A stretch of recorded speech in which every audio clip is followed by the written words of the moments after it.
Bueno, voy a alzar la voz para que me escuchen, para poder continuar con el programa mientras revisan la bocina. Y pues, antes que nada, Diana, felicidades, ¿dónde estás por allá? Gracias por atreverte, por compartirnos un poquito nuevamente, un aplauso.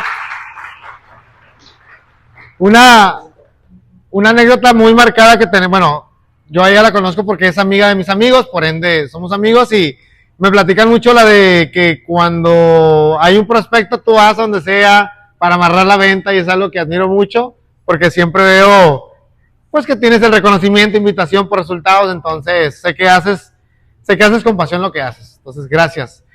Dicho esto y mientras nos revisan qué onda con la bocina, como les mencionaba voy a hablar en voz alta.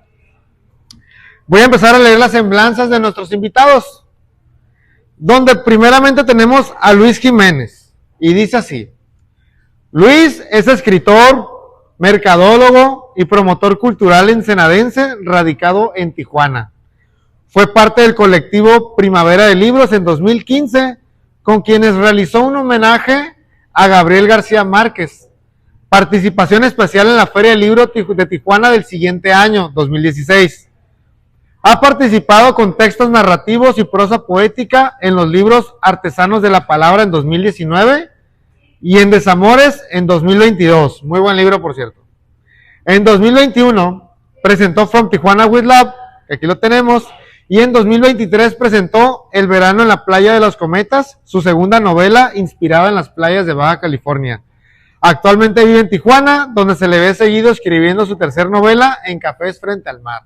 Un aplauso, por favor, al buen Luis. Gracias. Acá era, señorón. Seguido de nuestro segundo invitado, Diego Aguilar Enderi. Estudió Comercio Exterior en la Universidad Iberoamericana, Campus Tijuana, aunque su formación académica lo llevó por caminos distintos, siendo director de ventas actualmente. La literatura siempre fue su verdadera vocación. Cuando pase la tormenta fue publicado en el año 2025, siendo su primer novela y el fruto de años de observación, experiencia y una pasión por contar historias. Un aplauso, por favor, al buen Diego, que por allá viene. Eso. ¿No? Creo que no. Maestros. Bueno, mientras continuamos con el tema de la bocinita, les voy a pedir que hablen en voz alta para que los escuchen, por favor. Y ya leí un poco de su, creo que ya se escuchó. A ver. Hola. Excelente. Bueno. Ya leímos un poco de sus semblanzas, a qué se dedican, logros, pasiones, pero en sus palabras, ¿cómo se define Luis Jiménez Diego Aguilera? Y él con el vaso de la cheve, ¿no? ¿Cómo le hago? Me agarraron abriendo. Bueno, creo que, ¿cómo me defino? Pues creo que soy escritor baja californiano porque nací en Ensenada, pero llevo muchos años aquí en Tijuana. Uh-huh. Y soy mercadólogo. Me gusta mucho la cheve, así que estoy muy contento de estar aquí en Norte Brewing en los Tech Stop. Un aplauso, por favor, Luis. Yo, primero que nada, me considero un hombre de familia. Si pudiera yo definir mi identidad, sería que soy padre. Mis hijos son la fuente de mayor felicidad de mi vida y son mi mayor inspiración. Entonces, primero, antes que cualquier cosa, soy padre de 2 hijos maravillosos. Y también escribo, me considero escritor, ya tengo una novela publicada, voy por la segunda. Y desafortunadamente tengo que pagar muchas deudas porque tengo 2 hijos, entonces también me dedico a las ventas, trabajo para una compañía médica y tengo ya 25 años en ventas de productos médicos. Un aplauso, por favor, también. Ahora sí, arranquemos con la entrada. Estas preguntas son para ambos. ¿Cómo nacen sus libros? Bueno, From Tijuana with Love nació, yo estaba en un taller de escritura y todas las semanas compartíamos como una tarea que nos dejaban, ¿no? Entonces era muy común que nos hicieran como un ejercicio de, vas a escribir un texto sobre un vagabundo, por ejemplo, y tú vas a poner la historia que tú quieras, ¿no? Entonces, en una de esas tardes llegó un grupo de personas invitadas que entre ellos venían, era como de una casa de rehabilitación, y venía un par de personas que eran deportadas. Entonces se me hizo muy suave que estuvieran ahí, y como que de alguna forma me viajé y me imaginé que tal vez la literatura les pudiera dar como una herramienta para lidiar con lo que estaban lidiando ellos. Entonces, lamentablemente a la siguiente semana ya no fueron y nunca volvieron a aparecer, pero yo no me quedé satisfecho. Entonces justo estaban ellos, los talleristas, preguntando, ¿quién quiere escribir novela? Entonces siempre había sido mi sueño, yo no me sentía listo, pero que levanté la mano. Y les platiqué la historia, saben que quiero escribir la historia de un hombre que lo deporta y que encuentra en la literatura, en las letras, a lo mejor en la poesía, una oportunidad como una especie de superpoder para lidiar con lo que supone la deportación. Y de ahí nace pues ya toda la historia. Gracias. Gracias. Puta, mi novela, si me pongo así muy exigente y muy filosófico, tal vez empezó cuando yo tenía a lo mejor unos 5 años, escuchando canciones de Manuel y Julio Iglesias con mi mamá mientras estaba limpiando la casa, súper mega romántica mi mamá.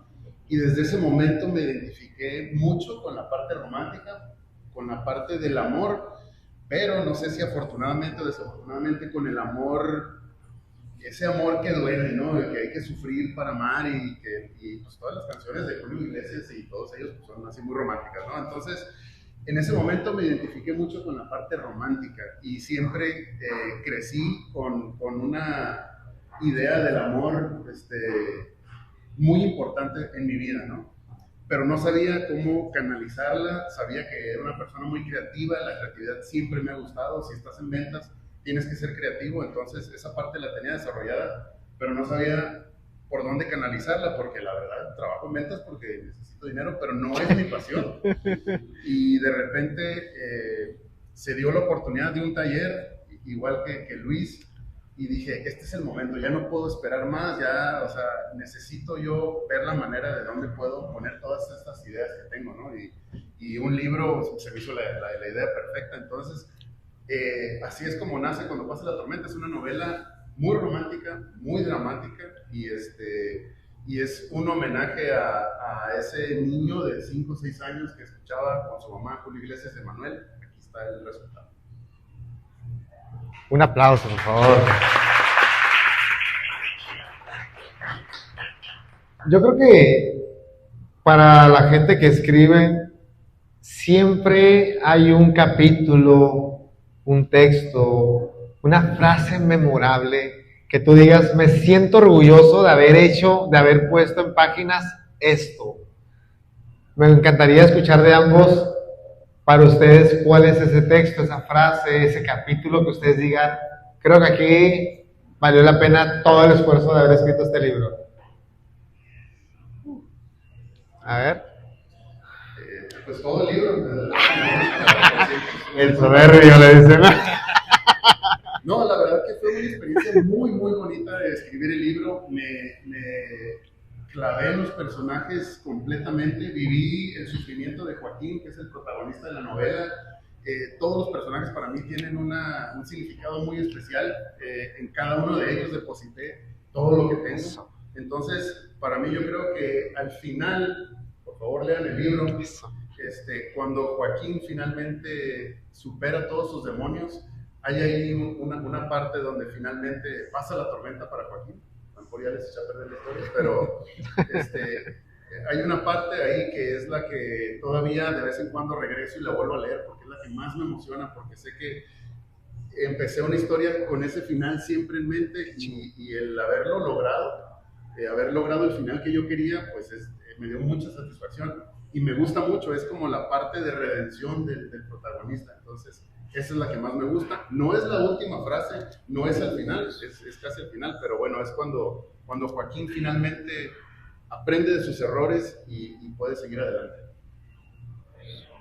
Ahorita que hablabas de eso me quedé pensando, no sé si compartir, porque es como hacer spoiler, pues, pero bueno, hay una anécdota, yo cuando escribí el libro lo talleré más o menos como 6 meses, que es parte del proceso de cuando estás en un taller literario, haces tu propuesta, escribes tu novela, lees en voz alta a tus compañeros, te dan retroalimentación, lo cual a veces requiere mucha piel de cocodrilo, como decían ahí en el taller, y al final todavía te sientas con alguien a que te edite el libro. Entonces, cuando yo ya había terminado el libro, lo tallereamos, duramos como 6, 8 meses tallereando, nos sentamos, yo le leía, nos sentamos así como estamos Beto y yo, y yo le leía en voz alta y mi editor se tomaba un whisky y me decía algún comentario, ¿no? A veces estaba de buenas, a veces estaba de malas. Aguanté, pero al final me dice, oye, tienes que escribir un capítulo que no está ahí. Y era el capítulo quizá más duro para Sergio, que es el personaje principal, que es un capítulo que precisamente él quiere cruzar a Estados Unidos para volverse a reunir con su hija. Y ya le escribió un poemario y se lo quiere llevar y entregárselo a las manos y decirle, pues lo hice para ti, ¿no? Sergio, Sergio fue un hombre como muchos mexicoamericanos que no tienen acceso tanto a la educación de aquel lado como nosotros aquí. Trabajó siempre en el campo, con sus manos, pues nunca se imaginó que iba a escribir. Y aquí aprendió a escribir poesía, le hace este poemario, y pues llega ese momento donde se lo tiene que llevar, ¿no? Entonces yo como que me brinqué qué pasaba en ese capítulo, y él me dijo, no, tienes que escribir cuando intenta cruzar la frontera y se enfrenta como a esta parte peligrosa. Entonces, la verdad es que el resultado de ese capítulo me sorprendió, me gustó mucho, e incluso me ha abierto algunas puertas como para entrar a ciertos talleres. Entonces, creo que ha sido un acierto del editor más que mía, porque yo ni siquiera lo había pensado hacer. Pero, pues eso. Aplausos, por favor, a ambos. Sí, a mí una anécdota con Luis es que cuando yo terminé mi novela, como que no había entendido la importancia de tallerear un libro hasta que lo lancé y ya después que me di cuenta no del error, pero sí lo que pude haber hecho, haber mejorado con un taller. Entonces, si ustedes quieren escribir, tomen talleres para que les vayan dando guía. ¿De dónde nacen sus portadas? ¿Quién se las hizo? ¿Cómo surge el título? ¿Cuál fue esa manera o el momento en el que dijeron así se va a llamar y no hay cambio de título y de portada? Bueno, sí me acuerdo que para sacar el nombre, mi esposa y yo nos tomamos varias chéves en viernes y poníamos canciones y luego, no, pues a ver, Sergio por su mamá escuchaba mucho Juan Gabriel, entonces escuchamos toda la discografía de Juan Gabriel, nos tomamos unos vinos, nos poníamos ya medio pedillos y al final de cuentas, en una de esas sesiones salió el nombre. Y ya a la hora de la portada sí me puse a trabajar con un amigo que es el doctor Razo.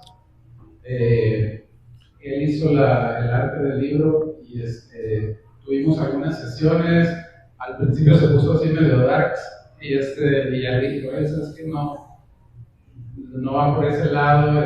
Yo visualizaba a Julia, que es la hija de Sergio, en la portada, ¿no? Como recibiendo las cartas de él y los poemas. Entonces, pues la verdad es que me gustó mucho el resultado. Pusimos la frontera en medio de los dos, en la parte de atrás está Sergio, en la parte de enfrente está Julia y la frontera dividida con los dos. Entonces, como que quedó perfecto con la narración, pero ahí definitivamente Razo se la dedicó. Y bueno, eso fue. Yo tengo dos explicaciones. Primero, el porqué de la portada. Es porque mucho de la novela, cuando yo la estaba ideando en mi cabeza, incluso en el proceso de la escritura, yo estaba viajando mucho por trabajo. y muchos de los viajes coincidieron que estaba en la República Dominicana. De hecho, si leen la novela, por favor, léanla. La mayor parte de la novela, de la trama, se lleva a cabo en la República Dominicana, porque cuando yo estaba escribiendo la novela, me la pasé mucho tiempo ahí por cuestiones de trabajo, ¿no? Y normalmente cuando terminaba de trabajar salía del hotel y enfrente estaba el malecón de Santo Domingo y veía la playa y las olas. Y la playa, o más bien el mar, fue como que un tema recurrente dentro de mi proceso de la escritura de la novela. Entonces yo sabía que quería que hubiera esta representación en la portada, porque para mí fue muy significativa, ¿no? Y de hecho hay un capítulo de la novela que me gusta muchísimo, donde Joaquín, el protagonista, está en la orilla de un risco y una situación muy dramática, pero tiene mucho que ver con el mar, ¿no? Y entonces, por esa parte, yo sabía que tenía que haber mar ahí en la portada. Y cuando pasa la tormenta es porque Joaquín, cuando está pensando en esa persona que le causó tanto daño, tantos traumas, la ubica como si fuera una tormenta, como si hubiera lluvia en su cabeza, como si hubiera truenos y relámpagos en su memoria, y así es como él visualiza los recuerdos de esta persona, ¿no? De hecho, si me permites, acá me voy a tomar aquí en la parte de atrás, cuando lo compren, dice: a pesar de mi cansancio, tengo la certeza de que esta noche no voy a poder dormir. Puedo reconocer la tormenta de recuerdos que se avecina en mi cabeza, que empieza a tomar forma, con sus truenos y relámpagos, con sus vientos turbulentos y destructivos. Una tormenta inevitable a la que me enfrento de vez en cuando. Finalmente pasa la tormenta para Joaquín y pues de eso se trata, y por eso le puse ese título y por eso tiene esa foto. Un aplauso, por favor, ambos. Ok, ahora vamos a salirnos de las preguntas del libro, y ahora hice una serie de preguntas enfocadas a sus profesiones. Y primero quiero empezar contigo, Luis, y creo que últimamente hemos visto cómo redes sociales de alguna manera manipulan o el mensaje o la información, las noticias, y tú como mercadólogo con años de experiencia, con carrera, para ti, ¿qué diferencia existe entre persuadir y manipular dentro del marketing? Ya me siento aquí como en una clase me transportaste de las clases de marketing. Pues es que es parte del tema, ¿vale? Está bien. Bueno, antes de eso quisiera mencionar que está bien buena la cheve, la Calafiera, que por cierto es una cheve con causa. Hoy es la cheve del evento y la hicieron cerveceras de aquí de la ciudad de Tijuana, algunas están por aquí. Y les quedó muy buena, solo quiero decir eso. No olvides de ello. Yo creo que la diferencia siempre hay un mito en marketing que dice que el marketing puede manipular a las personas, sobre todo porque puede crear necesidades. No crea necesidades, sino que realmente lo que hace es que persuade en el sentido de que puede identificar como ciertos grupos o a ti como persona, sobre todo, por ejemplo, volviendo un poquito a los libros. Si nos gusta a nosotros leer novela, somos sentimentales, románticos, pues yo como mercadólogo ya sé qué libros ponerte enfrente cuando entres a la librería, ¿no? Yo puedo saber por marketing cuántas personas pasan por cierta zona de la librería. Si los entrevisto, también puedo saber qué géneros prefieren. Entonces, donde hay más tráfico de personas, puedo colocar ciertos libros. No estoy creando una necesidad para ti. O sea, tú vienes aquí buscando ya un libro, tú quieres leer algo que te duela, que te llegue. Yo lo único que hago es identificar eso y poner los libros que tú estás buscando frente de ti. No necesitas ir allá a fondo, no te voy a poner filosofía ni negocios, te voy a poner lo que necesitas. Entonces, el buen marketing más bien identifica la necesidad y te acerca al producto. A veces el producto no lo tienes y tienes que modificarlo, ¿no? Pero ya la manipulación y todo eso ya no es marketing, ya es mentira, es otra cosa. Ok. Ahora vamos con el buen Diego, siendo un buen vendedor que, como hemos visto, no nos ha dejado de vender su libro, por eso todo este rato. Diego, las ventas ¿son una habilidad técnica o es una capacidad que se puede desarrollar para conectar con personas? Creo que un buen vendedor lo primero que hace es conectar con la gente. Es lo primero, porque al final de cuentas, finalmente vendes un producto, pero el primero que vendes es a ti mismo, ¿no? Entonces yo por lo menos mi acercamiento con mis clientes y todo eso son ventas muy técnicas porque es producto médico. Entonces, tengo que... Bueno, ¿no?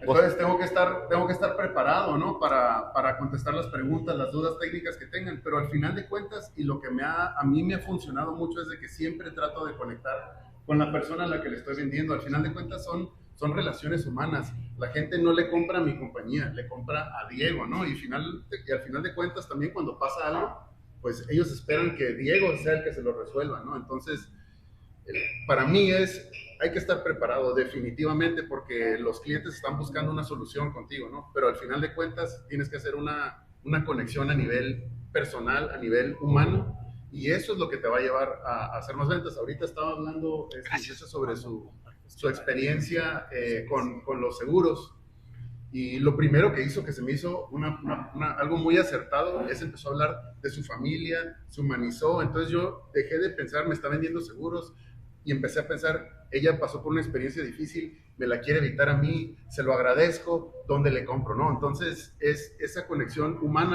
la que finalmente te hace comprar un producto, ¿no? Gracias. Creo que ya, teóricamente, según yo ya. A ver, bueno. Sí, ya. Ok, vamos a mantenernos con uno. Gracias por tu respuesta, amigo. Luis, ¿cuál consideras tú que pueda ser una estrategia de marketing fácil de aplicar en cualquier modelo de negocio? Conocer, la número uno es escuchar o estar cerca de tu cliente potencial. Primero saber quién es, ¿no? Saber quién puede comprar tu libro, quién puede estar interesado en leerlo, tu cerveza, cualquier producto que ofrezcas, y acercarte a escuchar lo que necesitan.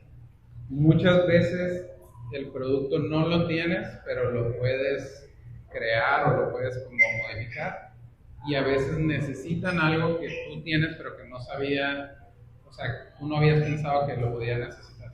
Entonces yo creo que primero identificar quién es tu cliente potencial, llámese Target, llámese Tribu, llámese de muchas formas, y después escuchar, que también tiene mucho que ver con ventas. Y escuchar es monitorear redes sociales, qué es lo que está diciendo la gente de eso, de qué tipo de cerveza están pidiendo. Por ejemplo, aquí en Norte escuchan a través de los chicos que están en barra, ¿no? ¿Cuál es la cheve que están comprando? Las ventas también te dicen, ¿no? Entonces, escuchar al cliente es el número uno, de ahí sale toda la información que necesitas. Gracias. Sí, aquí agregando un poco, creo que hace como un mes fui a una conferencia del Marcus Dantus, creo que, y él decía que una de las mejores formas de innovar es el servicio. No necesitas crear nada nuevo, solamente necesitas tener un buen servicio, y con eso te diferencias de un chorro de competencia. Diego, esta pregunta la hice porque ahorita he estado muy clavado con el tema de las ventas, y dije yo, Diego tiene que responder esta pregunta. ¿Qué técnica de cierre de ventas, tú como director de ventas, podrías recomendarnos que sea práctica y aplicable en cualquier modelo de negocio? Okay. La más básica es que no dejes una pregunta abierta al cliente, sobre todo cuando ya terminaste tu presentación y todo, no lo dejes abierto a que tú tienes que ir encauzando al cliente a donde quieres que llegue, ¿no? Entonces, la técnica de cierre, o sea, cerrar la venta es finalmente agarrar al cliente y que se comprometa a algo, ¿no? A lo mejor no en ese momento, dependiendo de lo que estás vendiendo, ¿no? Hay ciclos de venta que duran mucho tiempo, en la industria médica pueden durar hasta un año, hasta que se concreta. Cuando estás vendiendo un libro lo vendes en un ratito, ¿no? Entonces depende de eso, pero la cosa es de que sin ser muy agresivo vayas encauzando al cliente a donde tú lo quieres llevar, ¿no? Entonces, nada más hacer preguntas que sean muy directas y muy concretas y tratar de irlo llevando a que te respondan lo que tú quieres responderle, ¿no? Entonces, mi recomendación sería, si quieren vender algo y cerrar la venta, es no dejarlo abierto, no dejárselo al cliente a que decida. Si quieres, háblame en una semana y ya vemos, ¿no? Es cuándo quieres que te marque, qué necesitas que haga, qué te hace falta, tienes alguna duda, qué quedó pendiente, o sea, no dejar ningún cabo suelto, ¿no? Es lo más básico y ya lo puedes ir expandiendo dependiendo de lo que estás vendiendo, ¿no? Entonces, antes de que se vayan, por favor, pasen conmigo un especial que tenemos. ¿Qué les hace falta? Sí. ¿Qué les hace falta? Sí, eso es básicamente ir llevando al cliente a donde ustedes quieren. Va.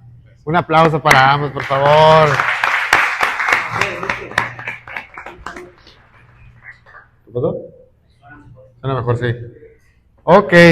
Ahorita vamos a pasar a otra sección de preguntas donde son para ambos, pero también el público, si quiere participar con una opinión de la misma pregunta, levanten la mano y con todo gusto les cedemos la palabra una vez que ambos opinen. Lo único que se les pide es que pues no tarden, no se avienten todo el chisme completo, porque me ha tocado preguntas que se van por la colina y parece más un sermón, entonces es lo único que se les pide.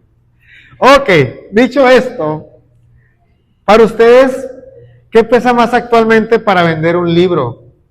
¿El contenido, la marca personal o el uso de redes sociales? Voy a contestar yo primero porque creo que tengo una respuesta diferente a la de Luis, porque Luis tiene una trayectoria más larga que la mía, ha estado más tiempo en esto, entonces a lo mejor su punto de vista ahorita, después de tener, no sé, 10 años ya en el tema de la literatura, empezaste en 2015, ¿no? Sí. Ponle unos 10 años que tienen esto, entonces a lo mejor su perspectiva es diferente, lo que es importante para él puede ser diferente para mí, ¿no? Sí. Entonces yo como autor completamente desconocido, para mí lo más importante es que la gente conozca mi libro, que me empiece a conocer a mí. Entonces para mí lo más importante es el empezar a que la gente empiece a conocer cuando pase la tormenta. Ahorita es lo más importante, ¿no? Para Luis, que ya es un autor conocido, él ya tiene que preocuparse también por su marca, él tiene que preocuparse por lo que publica en redes sociales, que haya congruencia, su estilo. Él ya tiene a lo mejor un grupo de gente, de lectores, que son sus lectores meta, donde él se acerca. Yo ahorita estoy tirando con escopeta al que quiera leerlo y necesito que la gente me conozca. Tal vez después, eso espero, es la meta, digan, es un libro de Diego Aguilera, lo voy a comprar, no me importa la portada, no me importa qué dice atrás, es Diego Aguilera, ya lo conozco, ya lo he leído, déjame lo compro, como Luis ahorita, ¿no? Entonces, para un escritor novato como yo, como algunos que estamos aquí, lo mejor es que tu nombre aparezca, que cuando pase la tormenta, en mi caso, tratar de promoverlo lo más posible. Y obviamente las redes sociales ahorita son claves. Si no estás en redes sociales, estás muerto, ¿no? No sé si contesté tu pregunta, pero sé que mi acercamiento, por ser completamente nuevo en este mundo de la literatura o de la escritura, puede ser probablemente diferente, o tal vez no, a Luis, ¿no? Pero quise contestar primero como novato yo, y luego ya acá el experto les va a decir, cuando ya tengan éxito, que siguen. Checando, bueno, ¿se escucha? Sí. No soy conocido todavía. Yo sí te conozco. Entre compas sí nos conocemos aquí, sobre todo los que escribimos, ¿no? Pero creo que tenemos más o menos la misma meta o la misma lucha todos. Yo creo que depende el tipo de libro. Por ejemplo, hay gente que escribe libros para hacer negocios, ¿no? Ahorita en Estados Unidos está muy de moda hacer libros para posicionarte como líder de opinión. Los políticos también en México lo están haciendo, el PG tiene su libro, Peña Nieto tuvo su libro, o sea, ahora sí que depende cuál es tu meta y a quién vas dirigido lo mismo, ¿no? Volviendo un poquito al marketing. En el caso de nosotros que escribimos novelas que son un poco más sentimentales, más que van a lo profundo, ¿no? Creo que importa más el libro, la portada, el material que haces, las lecturas, el boca a boca es muy importante. Entonces definitivamente, obviamente escribirlo con muchísimo sentimiento, ponerle todo ahí, porque la gente que lo lea y le sienta algo es que lo va a recomendar, ¿no? Y luego la otra, la portada, tiene mucho que ver, me parece que tiene que ver con congruencia entre el contenido y la portada. Y es una competencia, es la verdad, ¿no?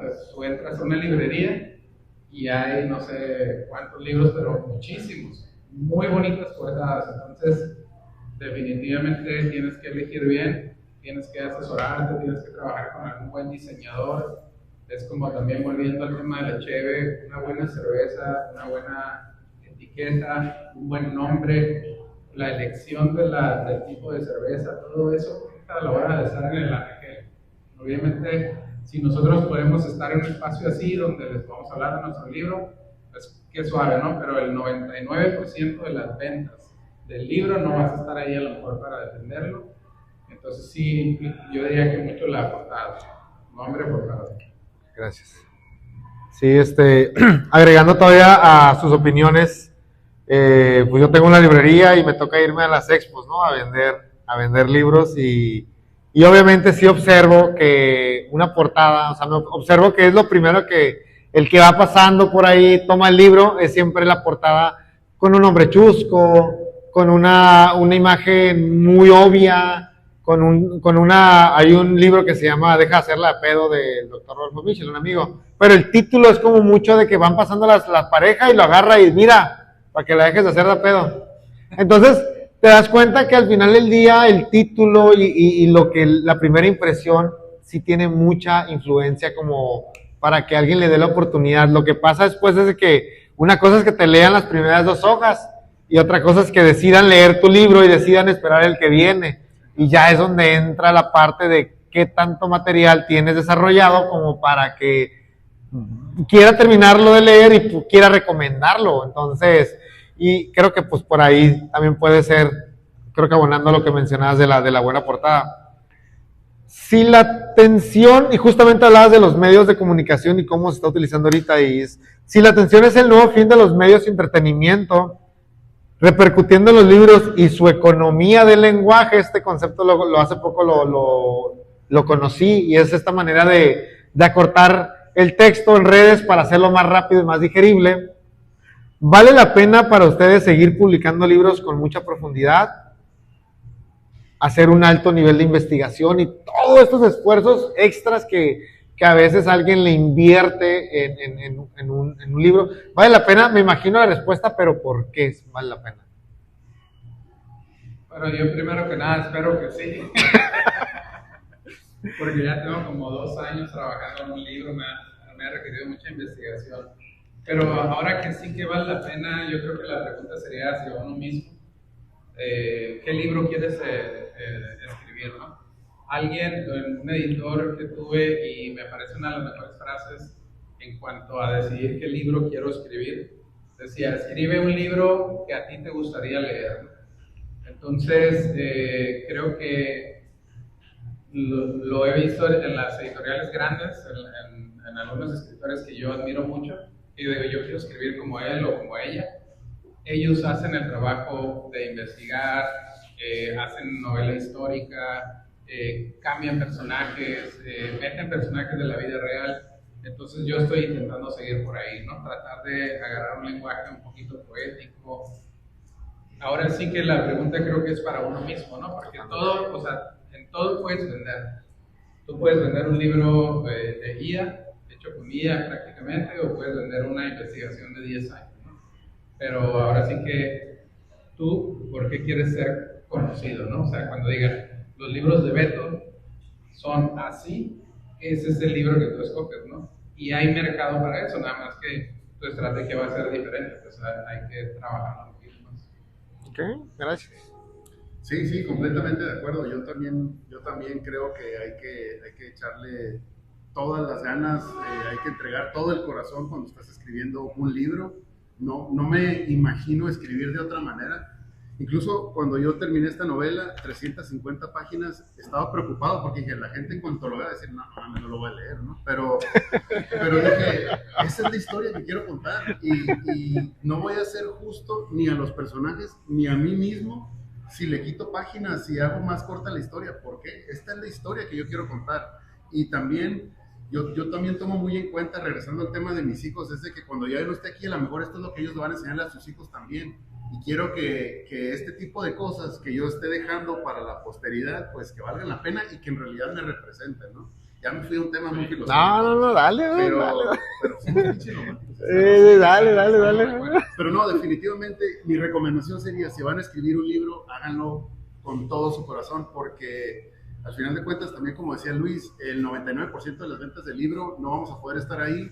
Entonces, cualquier persona que agarre el libro de Luis allá no sé dónde y lo lea, ese es Luis para esa persona, ¿no? Entonces, me supongo que Luis, tanto y yo y Beto, que hemos escrito, que hemos tenido esa oportunidad, queremos que en realidad esta sea una representación justa de quiénes somos. Entonces, no me imagino escribir a medias, escribir cortito para la gente que tiene poquita el déficit de atención. No, hay que escribir lo que uno quiere escribir, como uno lo quiere escribir. Eso, gracias. Y aprovechando, agregando un poquito, volviendo al tema de la cheve, ¿no? También aquí, por ejemplo, tenemos a los del norte. No sé, Fernanda, no está el cervecero aquí, ¿verdad? No. Okay. Pero no sé, preguntaba, también están nuestros amigos de Ludic aquí.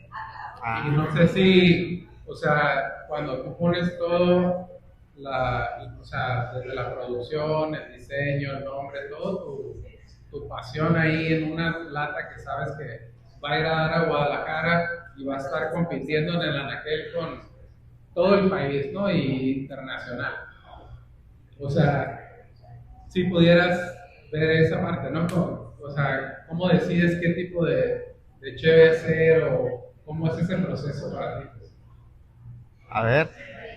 Creo que... tratar de ser breve, pero igual como ustedes quieren hacer.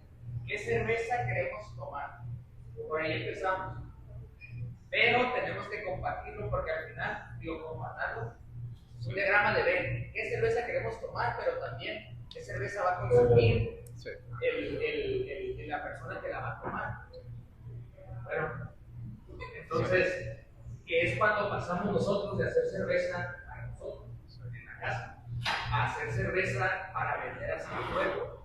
Y es donde, bueno, dijo mi esposa que fuera breve después, pero es donde algunas cervecerías, o escritores o lo que sea, fallan. Editores que nunca terminan un libro porque lo hicieron muy complejo y no pudieron hacer nada. O tienen su libro, personas que ya han hecho libros, compras el segundo o el tercero, pero no cierran. El libro no tiene cierre. Lo mismo con cervezas. Hay cervezas en el que están hechas las recetas porque es lo que el cervecero quería probar, pero no es lo que la persona consume, no es lo que la gente en general consume. Entonces yo creo que el creador, mientras no es un artista, sino alguien que va a vender su obra a una masa un poco más grande, tiene el reto de hacer un buen producto, que se siente orgulloso de él, que lo pueda presumir a su mamá y a su esposa y a sus hijos, pero también que la gente lo consuma. Sí. Súper. Sí. Eso, un aplauso, por favor. Sí, eso que mencionas, me recordaste mucho a cuando yo empecé con mi proyecto de libros. Yo recuerdo que la manera de hacer contenido era esta típica foto del libro, el título, el autor y alguna descripción robada de Google. Pero me di cuenta que eso no jalaba para nada. O sea, como la gente te reposteaba, no era con ver la portada de un libro, era con una frase corta, citando al autor y era todo. Entonces, el proceso de entender que en redes sociales no es como tú digas las cosas, es como tu audiencia la entiende, cómo la ve. Creo que por ahí empieza realmente la magia de poder ir creciendo tu red social. Entonces, creo que por ahí me recordaste mucho a eso. ¿Qué recomendaciones le dan a la gente que quiere escribir? Me gustaría preguntarle aquí al público, levante la mano, ¿quién quisiera algún día publicar un libro? A ver, hay varios. ¿Qué recomendaciones le dan a ellos para que empiecen y terminen ese sueño? Yo siempre, Luis, tú primero y tú siempre las llaves. 100% vayan a un taller. Busquen ese apoyo de un taller, es clave. Yo tengo 2 años en un taller, de ahí salió esta novela, voy por la segunda y la sigo tallereando.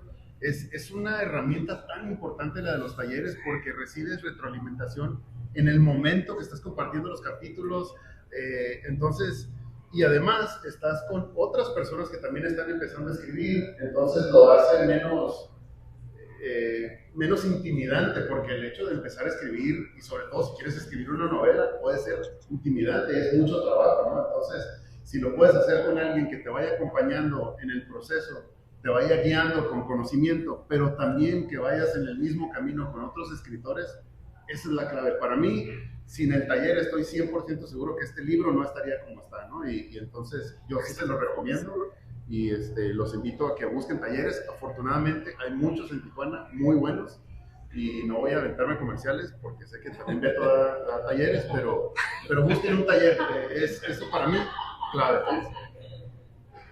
Sí, bueno, después de eso, porque ese me parece que es el primer punto, también yo daría ese de siempre doy ese consejo. El segundo sería escribe, o sea, haz la tarea, pues, ¿no? Esa es la parte más difícil. Todos tenemos muchas cosas que hacer, todos tenemos redes sociales, todos tenemos Netflix y como 8 aplicaciones.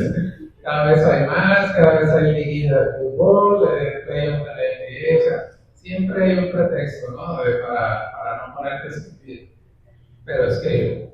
Sí. Y como Diego dijo, Beto tiene ahorita un curso que se enfoca mucho en lo emocional, lo cual me parece muy importante porque yo, y me imagino que muchos de nosotros empezamos así, tienes un sentimiento que quieres plasmar de una manera diferente y vas al papel. Y ahí empieza todo, ya después te metes un taller y todo eso, pero empieza por lo emocional. El comercial acá para sí. En mi defensa no les puse condición, pero gracias. Caballero. Dale. No, todavía no llegamos a las preguntas generales, pero si quieres aportar algo, dale. Para los escritores, para poder escribir, basta con haber vivido bien o mucho, o solo imaginar.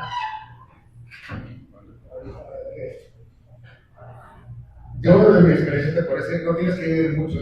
Mi vida es bastante aburrida. No he tenido experiencias así realmente sobresalientes. Entonces, te podría decir que si tienes una imaginación activa, con eso. De hecho, hay novelas que se tratan de una persona. O sea, si te pones creativo, podrías escribir la experiencia de una persona subiendo un elevador. Y puedes contar una novela de los 5 pisos que subió, de quién se encontró y todo eso. Entonces, definitivamente, una experiencia de vida rica, variada, de viajes, de conocer mucha gente, te ayuda muchísimo porque de ahí te ganas, ¿no? Pero al final de cuentas creo que la creatividad y las ganas de expresarte son las que te van a llevar a poder escribir algo. No tiene que ser una novela de 350 páginas, puede ser una historia corta de 50 y ahí estás plasmando muchas cosas, ¿no? Entonces, si bien ayuda mucho a una vida llena de experiencias, te lo digo, yo que tengo una vida bastante común, ahí está un libro de 350 páginas, ¿no? Entonces, si tienes una idea y estás dispuesto a compartirla, no hay límites, ¿no? Sí, voto a favor de eso. Pero aparte diría 2 cosas. Una, ya ves que está Star Wars, Duna, o sea, todas esas me encantan. Yo creo que esa persona fue 100% imaginación, al menos que tenga la capacidad de conectarse con otro multiverso, que también es una posibilidad, la verdad. Pero digamos que se lo imaginó, ¿no?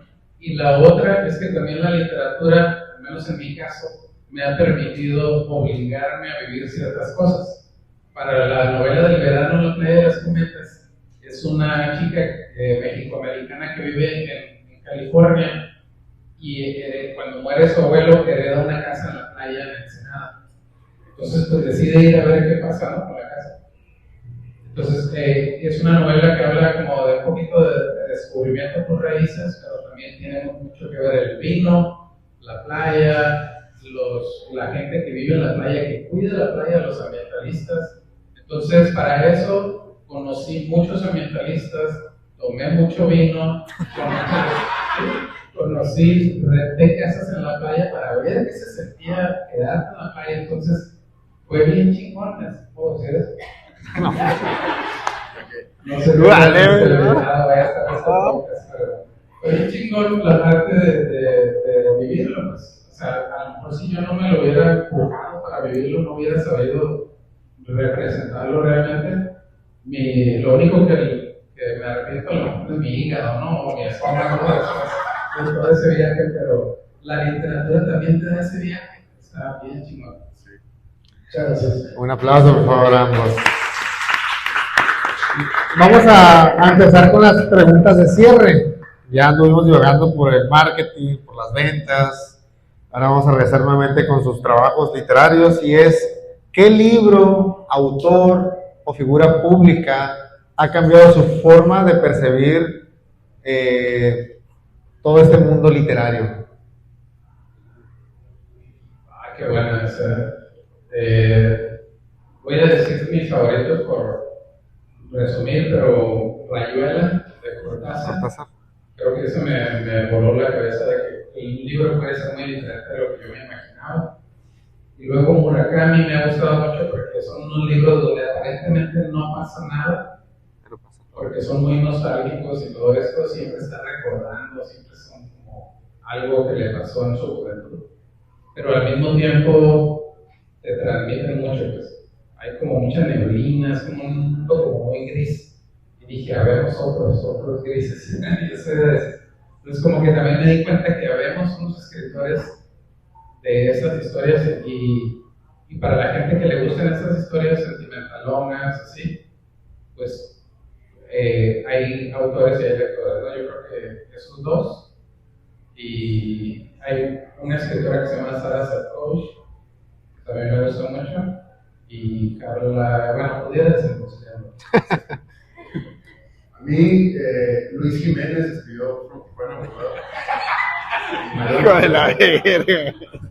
No, sí, muy bueno, no estoy diciendo que no. No, pero para mí, me regreso nuevamente al Dieguito de 5 años escuchando música romántica y ahí empecé a leer algunas novelas, pero donde dije, esos son los personajes que me llaman la atención. Fue cuando leí El amor en tiempos de cólera de Gabriel García Márquez.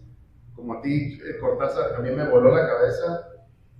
Sobre todo, me gustan mucho los personajes de García Márquez que están dispuestos a sufrir con una resignación que es, o sea, que, no sé, eso me llama mucho la atención y a raíz de eso, 100 años de soledad y otras novelas, me identifiqué mucho con esos personajes, incluso de otros escritores, pero con el personaje, el protagonista que sufre y acepta su sufrimiento como una condición que no va a cambiar, y eso me llamó muchísimo la atención y no es coincidencia que así es como escribo, ¿no? El Joaquín aquí le encanta el sufrimiento y estoy escribiendo otra novela también, que hay algunas compañeras que han estado en el taller conmigo y la están leyendo, que también es de mucho sufrimiento, ¿no? Pero esa es mi respuesta. Si yo pudiera decir quién fue el que de mayor manera me influenció, fue García Márquez, y el tipo de personaje que sufre y lo sufre de una manera completamente resignada. Gracias.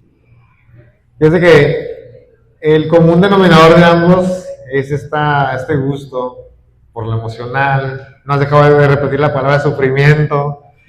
Y creo que está muy chingón, o sea, porque me hace entender que su trabajo está muy apegado a esos sentimientos que creo que pues es lo que nos caracteriza como humanos. ¿De dónde creen ustedes que venga eso? O sea, ¿qué lo detona? ¿Por qué crees tú que tienes bien marcado el que tu mamá era una romántica, como lo compartías hace ratito? ¿De dónde creen ustedes que venga eso? ¿De dónde viene la atracción por el tema romántico para la gente en general? Sí. Porque el mío lo tengo muy identificado, pero pues, al final de cuentas, y relacionado un poco a lo que estaba preguntando aquí el compañero, de si una vida rica en experiencias, al final de cuentas, a lo mejor las experiencias son muy personales, pero los sentimientos son universales. Todos hemos experimentado el amor, y si tenemos suerte y hemos experimentado un amor que vale la pena, hemos experimentado el sufrimiento. Entonces, pues cualquier novela que habla sobre amor, sobre sufrimiento, sobre lucha, pues nos sentimos identificados independientemente si es en Macondo o si es en Ensenada o si es en Santo Domingo, donde sea. Finalmente los sentimientos son universales y quien no se puede, pues, escuchas una canción romántica y a alguien te acuerdas, ¿no? O sea, de alguien te acuerdas. Maldita, ¿no? Creo que los sentimientos son universales y es una de las bellezas de los libros, porque ahí es donde se trabaja muchos temas como lector y como escritor, ¿no? Entonces, no me quiero expandir demasiado, pero yo creo que es por eso, Okay. por la facilidad de identificarnos con la lucha de los personajes. Gracias. Sí, la música, ¿no? Como latinos.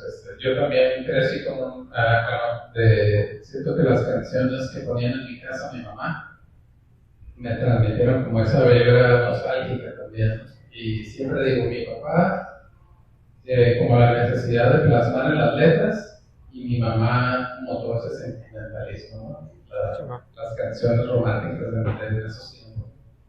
Yo creo que uno trae eso culturalmente de casa, ya es como nuestra herencia como latinos. Somos muy migajeros, muy apasionadones, románticos. Si no sentimos eso, luego es como que, pues a lo mejor vamos a ser amigos, ¿no? Cuando realmente pudiéramos ser una buena pareja, ¿no?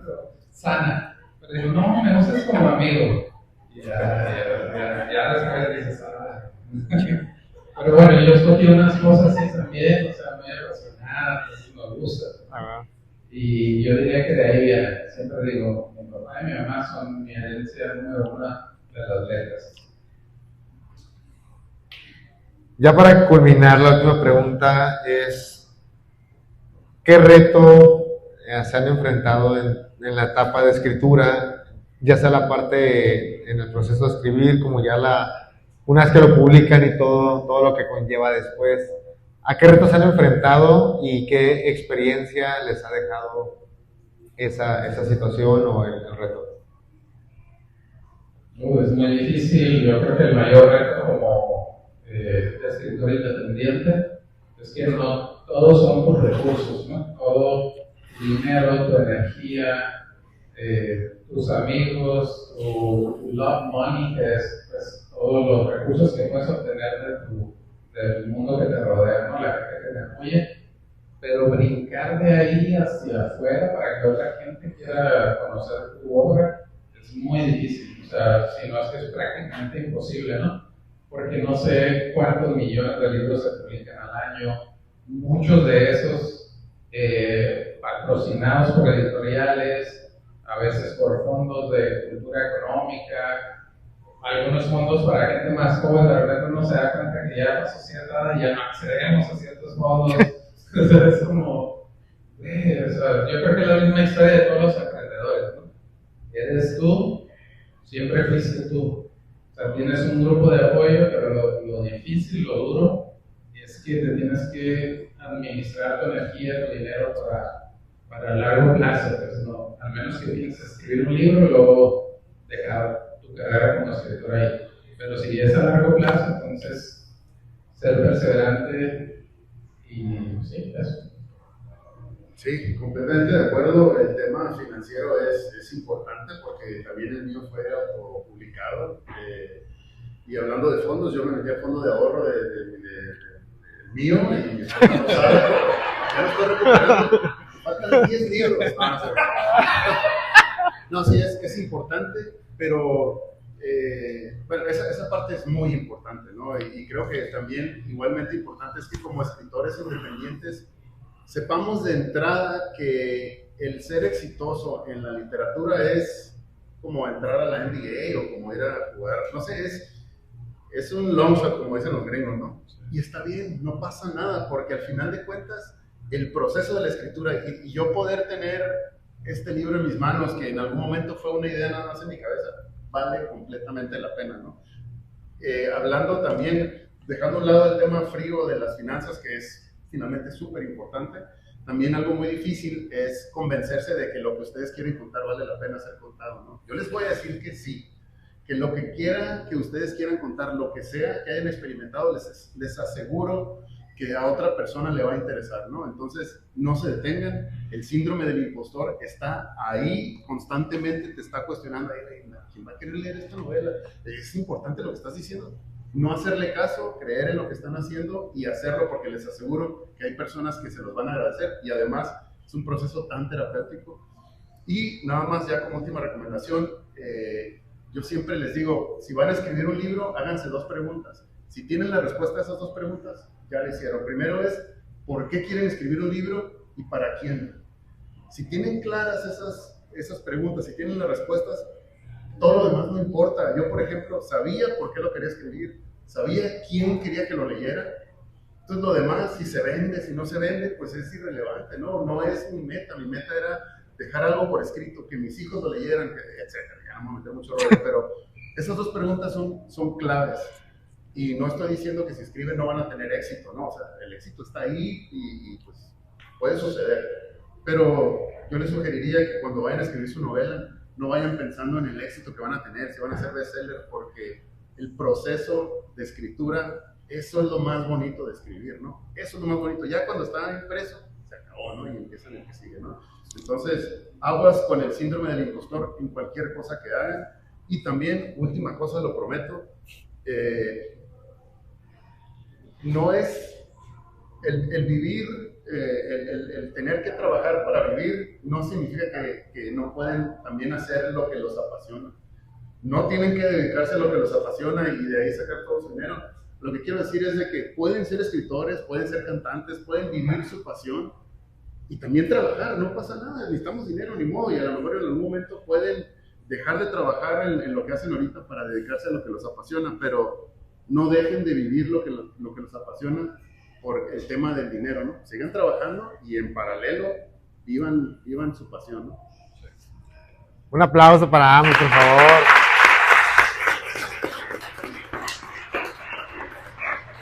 Sí, me encantó lo que compartieron y me hicieron recordar una reflexión que hace poco entendí, que uno es el principal embajador de sus sueños y uno tiene que entender que si tú no vas con la bandera de tu libro a donde sea, decir soy un escritor, ahí tengo un libro listo para la venta, o sea, si tú no estás dispuesto a eso, creo que difícilmente alguien más lo va a hacer por ti. Entonces, creo que al final del día eso es lo que tiene, lo que va a... ¿Se escucha? No. Bueno, al final del día eso es lo que va a marcar la diferencia de que tu trabajo continúe llegando a nuevos horizontes, de que continúes llegando a otros lugares. Y ya ahora sí con esto damos por cerrado nuestro Text Talks, pasando a preguntas al público. Me encantaría que levantaran la mano si alguien tiene alguna pregunta. A ver.